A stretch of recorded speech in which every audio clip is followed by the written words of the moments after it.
भूलना है। श्रुति और अविनाश की जिंदगी की मानो जैसे एक नई सुबह हुई थी। रात दोनों के लिए भूलना मानो मुश्किल थी। श्रुति उस नई पहल को लेकर खुश थी। वो बिल्कुल नहीं चाहती थी कि यहाँ की बुरी याद लेकर वो दोनों ही यूएस के लिए रवाना हो। फिर इसके लिए चाहे क्यों ना श्रुति को थोड़ा बदलना पड़े तो क्या हर्ज था। इससे उसकी जिंदगी में नई सुबह ही तो आने वाली थी। सुबह खाने की टेबल पर अपनी बहू और बेटे का हंसता हुआ चेहरा देख श्रुति की सांस आखिर जान ही गई। लगता है कुछ तो छुपा रहे हो तुम दोनों हमसे, जो इतने चेहरे खिले खिले लग रहे हैं तुम्हारे। अविनाश तो आज भाई गजब के मूड में दिखाई दे रहा है। क्या बात है, हमें भी तो पता चले। या फिर तुम दोनों विदेश जाने की खुशी में इतने खो गए हो कि चाहते हो कि कल ही निकल लो। माँ ने हंसी मजाक में कह ही दिया। ऐसा कुछ नहीं है मम्मी, तुम भी ना खामखा कुछ भी सोचती रहती हो। वो दरअसल बात ये है कि मेरा ट्रांसफर हो रहा है आउट ऑफ इंडिया, तो मेरा ऑफिस मुझे सेंड ऑफ पार्टी देने की तैयारी में लगा हुआ है और कल ही तय हुआ है कि आज रात को ही पार्टी है 5 स्टार होटल में। मुझे और श्रुति को न्योता है क्योंकि आज रात पार्टी के गेस्ट ऑफ ऑनर तो हम दोनों ही रहेंगे और साथ में डिनर भी वहीं से ही करके आएंगे। अगर आप लोगों को कोई एतराज ना हो तो श्रुति को लेकर आज रात को मैं पार्टी में जाऊंगा। अविनाश ने सबके सामने ये बात कही। ये बात श्रुति को मालूम ही ना थी, लेकिन अविनाश के मुंह से सुनते ही वो खुशी से फूली नहीं समाई। अरे वाह, ये तो बड़ी ही अच्छी और गर्व की बात है बेटा। तेरा ऑफिस और इस ऑफिस में काम कर रहे लोग तुम्हारे बारे में इतना सोचते हैं और तुम्हारी केयर भी करते हैं, ये जानकर दिल को बड़ी तसल्ली हुई दीपू। पापा ने गर्व से कहा। नहीं तो आज के जमाने में ऐसे प्राइवेट कंपनी में इतना कौन सोचता है किसी एम्प्लॉय के बारे में। तुम दोनों एक काम करो, ऐसे खाली हाथ पार्टी में जाने से अच्छा है कि तुम्हारे साथ के कलीग के लिए कुछ तोहफे भी ले जाओ, ताकि उन्हें भी याद रहे कि तुम उन्हें कितना मानते हो। पापा ने एक सुझाव दिया। ये अच्छा आइडिया है पापा, और सच में मेरे साथ वाले लोग उससे काफी टच हो जाएंगे। लेकिन आज रात को ही पार्टी है और गिफ्ट्स भी लेने होंगे, इसमें तो काफी समय लग जाएगा। फिर आकर मुझे ऑफिस में काफी काम भी तो निपटाना है, कैसे होगा ये सब। अविनाश को चिंता हुई। तू चिंता क्यों करता है भला, मैं, तेरे पापा और श्रुति दोपहर को मॉल में जाकर सबके लिए कुछ अच्छा सा गिफ्ट ले आएंगे। हम तो कहते हैं कि सबके लिए एक सा गिफ्ट लेते हैं ताकि कोई झंझट ही ना रहे। क्यों, क्या कहती हो श्रुति? माँ ने पूछा। ये अच्छा आइडिया है मम्मी जी, और इससे हमें जल्दी जल्दी गिफ्ट लेने में आसानी भी होगी, श्रुति ने खुशी से कहा। तो ये तय रहा कि हम दोपहर को गिफ्ट लेंगे और फिर शाम को तुम दोनों उन्हें पार्टी में ले जाना। पापा ने हामी भरी। अविनाश खुशी से निकलने को हुआ ऑफिस की ओर। जाते जाते वो आखिर कह ही बैठा, एक बात तो मैं भूल ही गया कि रात को वेस्टर्न आउटफिट पहनना है। तुम कोई अच्छी सी गाउन या फिर कुछ भी अच्छा सा पहन लेना। अगर जरूरत पड़े तो मॉल जा ही रही हो तो वहीं से कुछ खरीद भी लो। ये क्या बात हुई अविनाश, मैं जा रही हूँ मम्मी और पापा के साथ और कह रहे हो कि उनके सामने अपनी शॉपिंग करूँ? नहीं नहीं, घर में गोवा में जो शॉपिंग की थी ना, उन्हीं में से कुछ पहन लूंगी मैं, तुम चिंता मत करो, श्रुति ने तसल्ली दी। निकल पड़ा अविनाश ऑफिस की ओर और यहाँ श्रुति ने भी सारे काम निपटा लिए। दोपहर को तीनों मॉल की ओर निकल पड़े और सबके लिए 1-2 घंटे बिताने के बाद कुछ अच्छे से गैजेट्स खरीद लिए जो लेटेस्ट भी थे और ऑफिस के काम में भी आ सकते थे। ये आइडिया भी पापा जी का ही था। श्रुति बड़ी ही हैरान होने के साथ साथ पापा जी से इम्प्रेस भी थी। पापा जी बड़ी ही अच्छे से नई टेक्नोलॉजी के बारे में समझते थे। श्रुति ने पापा जी की तारीफ भी की और लगे हाथ बाहर ही दोनों को लंच भी करवाया। सब खुशी खुशी सामान लेकर घर लौट आए। श्रुति ने अपनी सासू माँ को मानो गले लगा लिया। वो शुक्रगुजार थी कि ऐसे मौके पर उसकी सासू माँ ने एक सहेली की तरह उसकी मदद की थी। अब ज्यादा जिम्मेदारी का काम ये था कि रात की पार्टी के लिए पहने क्या। श्रुति ने अपने सारे के सारे कपड़े बेड पर बिछा दिए, लेकिन उसे समझ नहीं आ रहा था कि वो क्या पहने। ना जाने कितने ही आउटफिट्स को वो ट्राई कर चुकी थी, लेकिन अब भी काफी कंफ्यूजन में थी कि क्या पहने। उसकी इस उलझन को उसकी सासू माँ ने एक चुटकी में हल कर दिया। वो इसके लिए डायमंड का सेट लेकर उसके कमरे में आई थी उसे देने के लिए। वो चाहती थी कि रात की पार्टी में श्रुति उसे पहने। श्रुति को ऐसे कश्मकश में देखकर सासू माँ ने उसे कुछ ड्रेस चुनने में मदद की। एक ब्लैक वाला गाउन जो कि बहुत ही प्यारा और श्रुति पर काफी जच रहा था, उसे दोनों ने सिलेक्ट किया। श्रुति ने उसे पहनकर भी दिखाया। सासू माँ ने उस पर अपने लाया हुआ डायमंड का नेकलेस भी उसे पहना दिया। आप नहीं होते तो मैं कपड़ों में ही उलझी रहती सासू माँ, श्रुति ने कहा। बस कर पगली, इतनी सी तो बात है। अब तुझे मैं मेरी पार्लर वाली से मेकअप करवाती हूँ, तू देखना कि पूरी पार्टी में सब तुझे ही देखेंगे। बड़ी प्यारी लग रही थी श्रुति उस वक्त। अब तुझे सही तरीके से बाल संवारने हैं और इस ड्रेस पर कौन सा मेकअप ठीक लगता है, इसके लिए पार्लर जाना है। इतना काम हो गया तो तू चांद का टुकड़ा लगेगी श्रुति, माँ ने तारीफ की। देखते ही देखते शाम भी हो गई। श्रुति की धड़कनें और तेज हो रही थी।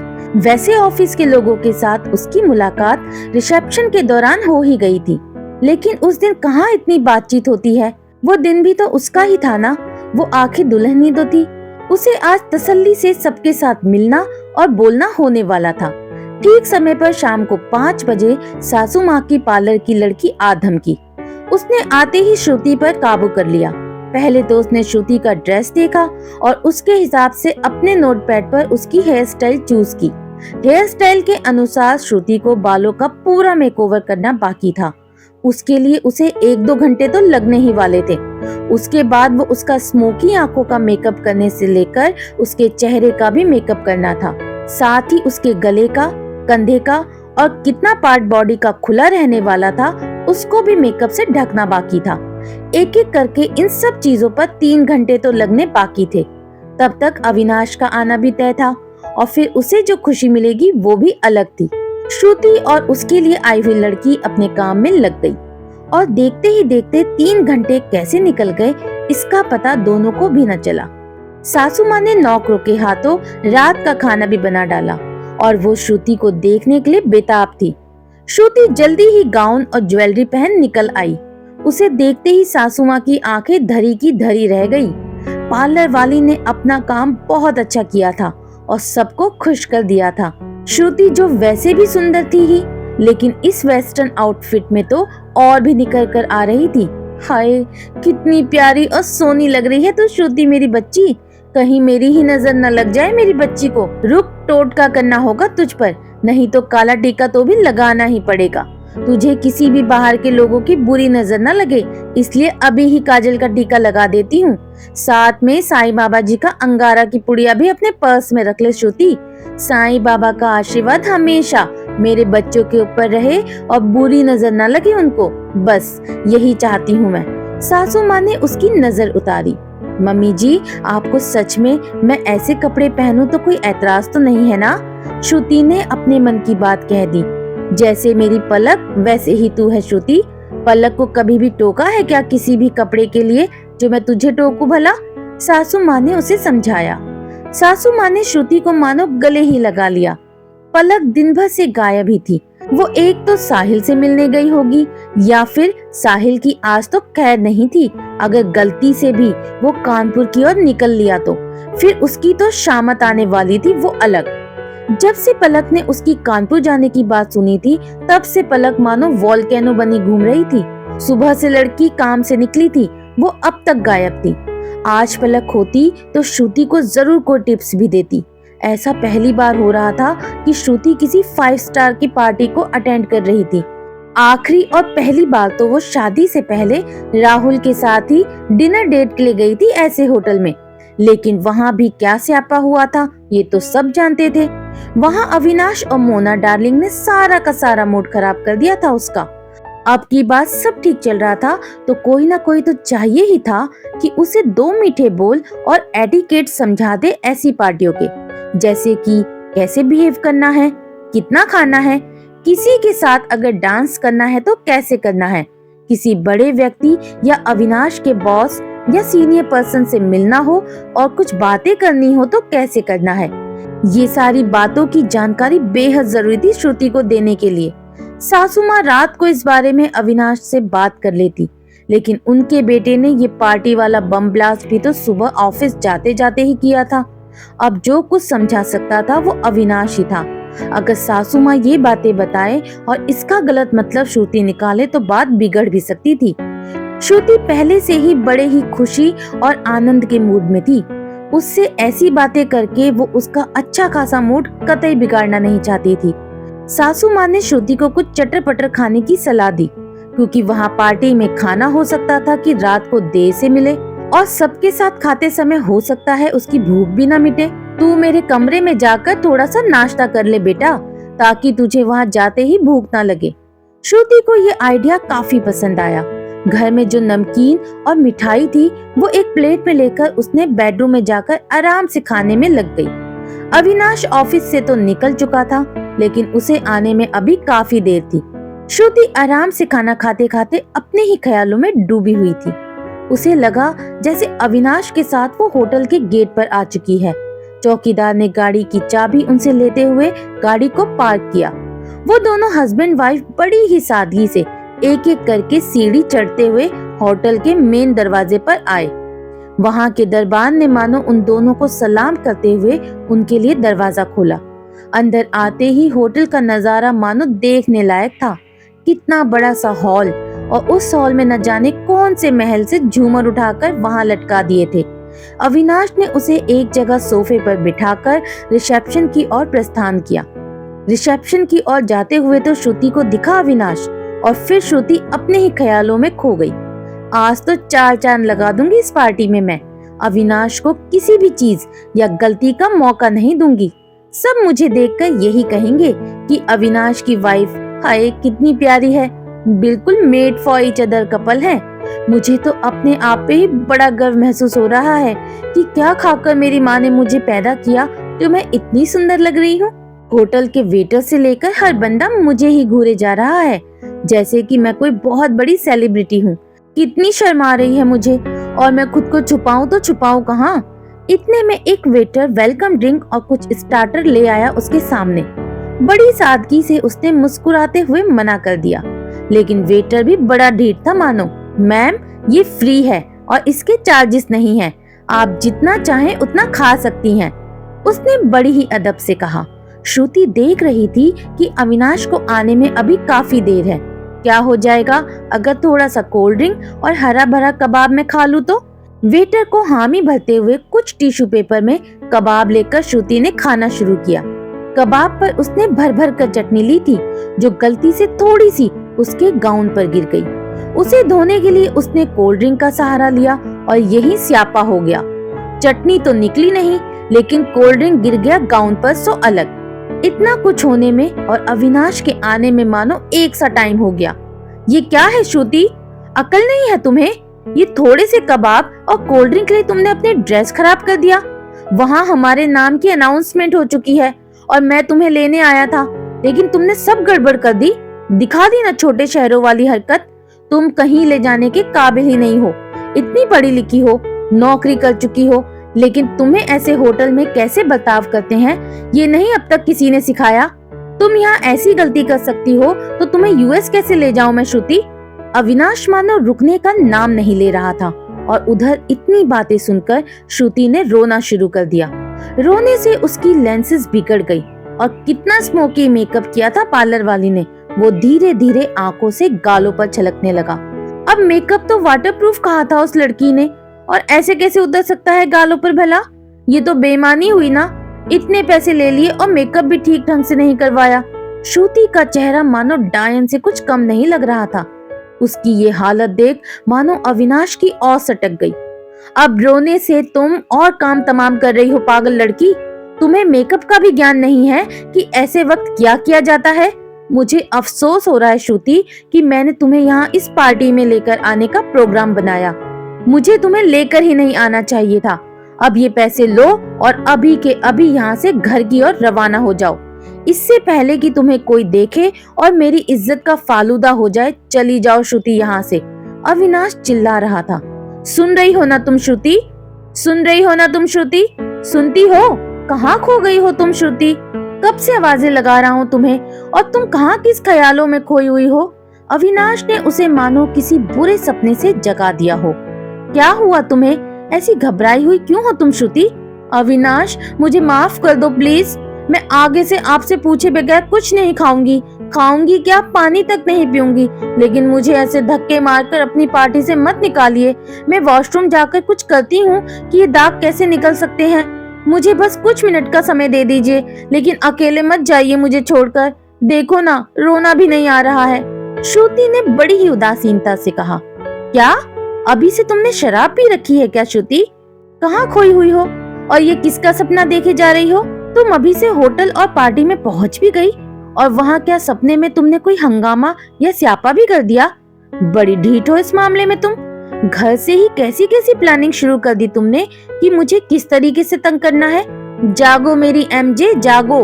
अविनाश उसे अब भी होश में लाने की कोशिश कर रहा था। हम घर पर ही हैं और अभी तक गए नहीं है पार्टी में? श्रुति ने अविनाश से पूछ ही लिया। हाँ, तुम तो पहले ही सपनों में पहुंच भी गई हो लगता है मेरे बिना। अविनाश ने उसकी टांग खींची। श्रुति ने डर के मारे अविनाश को गले लगा लिया। वो उसे एक पल के लिए भी अपने आप से दूर छोड़ना नहीं चाहती थी। माना तुम गजब ढा रही हो और मुझे ये कहने में जरा सी भी झिझक नहीं कि मेरी बीवी आज दुनिया की सबसे खूबसूरत लड़की लग रही है, लेकिन ये जो हो रहा है वो थोड़ा जल्दी नहीं है? इतना सेक्सी होने के साथ साथ तुम मुझे क्या इनविटेशन देना चाहती हो श्रुति? मैं तो अब भी तैयार हूँ, लेकिन क्या तुम फिर ऐसे सज धज पाओगी? अविनाश भी काफी रोमांटिक हो गया। इतना बोलते ही श्रुति के आंसू ही निकल आए। लेकिन मेकअप वाटरप्रूफ निकला भाई, कुछ नहीं हुआ उसे। क्या हुआ रोने को अचानक श्रुति, बताओ जरा। अविनाश ने उसे अपनी बाहों में लेते हुए पूछा। बहुत गंदा और भयानक सपना देखा है अभी अभी अविनाश, मैं तो बहुत ही डर भी गई। श्रुति ने पूरा सपना उसे सुनाया। बड़ी हंसी आ रही थी अविनाश को श्रुति का सपना सुनकर। पगला गई हो श्रुति तुम, और कुछ भी सोचती रहती हो। हाँ, इसमें जो स्यापे तुम, मेरा मतलब है इस सपने में जो स्यापे तुम कर रही हो वो बिल्कुल सही है। तुम ऐसा जरूर कर सकती हो, लेकिन मुझे तो तुमने विलेन बना दिया यार। इतनी सी बात पर मैं तुम्हें ऐसी खरी खोटी थोड़ी ही सुना सकता हूँ। इतना बुरा हूँ क्या मैं जो तुम पर इस कदर गुस्सा निकालूंगा? वो भी तब जब मुझे दिख रहा है कि तुम मुझे कितना टेंशन दिए जा रही हो कुछ दिनों से। ऊपर से तुमने मम्मी पापा के साथ मिलकर जो गिफ्ट्स लेकर आई हो वो करने के बाद तो मैं कातिल हो गया हूँ तुम्हारा जाने मन। अविनाश ने उसे भरोसा दिलाया कि ऐसा कुछ नहीं होगा, और अगर मानो ऐसा कुछ होता भी है, क्योंकि ये तो सपना है आखिर, सुबह का ना हो लेकिन शाम का ही है। अगर इसके मुताबिक कुछ ऊंच नीच हो भी जाती है तो तुम एक काम कर सकती हो। अविनाश ने उसे आइडिया दिया। कौन सा काम करना पड़ेगा मुझे उस होटल में? बस भूखे रहने को मत कहना मुझे, ये छोड़कर मैं कुछ भी कर सकती हूँ अगर सपना सच हुआ तो। श्रुति ने पहले ही बात क्लियर कर दी। तुम एक स्पेयर गाउन गाड़ी में डालकर रख लो ना, दिक्कत ही नहीं रहेगी।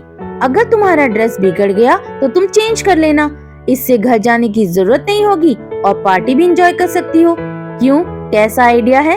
अविनाश ने मुस्कुराते हुए कहा। क्या गजब का आइडिया दिए हो जी तुम, ये ठीक रहेगा। सुबह सासू माँ के सामने 2-4 ड्रेस निकाल कर तो रखे भी थे, उसे ही गाड़ी में डाल देते हैं ताकि मुझे तसल्ली रहे। अब जान में जान आ रही है मेरी, नहीं तो दिल की धड़कन तो अब भी तेज ही हुए जा रही है मेरी। देखो, हाथ रख कर देखो तुम। श्रुति ने अविनाश का हाथ अपनी छाती पर रखा। अब खुद तो सज धज कर प्रिंसेस लग रही हो, लेकिन इस करीब का क्या? मेरे लिए तुमने कपड़े निकाल कर नहीं रखे क्या? अविनाश ने कहा। ऐसा हो सकता है क्या? तुम्हारी पार्टी और तुम्हारे लिए ही कपड़े ना निकालूं? ऐसा हो सकता है क्या भला? तुम ही सोचो। लेकिन उसके पहले तुम नहा धो लो ताकि तुम्हें फ्रेश लगे और फिर तैयार हो जाओ। मैं तुम्हारी सारी चीजें बेड पर रखती हूँ ताकि तुम्हें आसानी हो, कोई दिक्कत ना हो। श्रुति ने अविनाश की मुश्किल मानो चुटकी में हल कर दी। अविनाश श्रुति के गालों पर एक किस देकर निकल पड़ा बाथरूम की ओर, और श्रुति भी अपने गाउन को पैक करने की तैयारी में लग गई। वो सोच सोच कर हंस रही थी कि दिन दहाड़े ऐसे कैसे सपने आ गए उसे।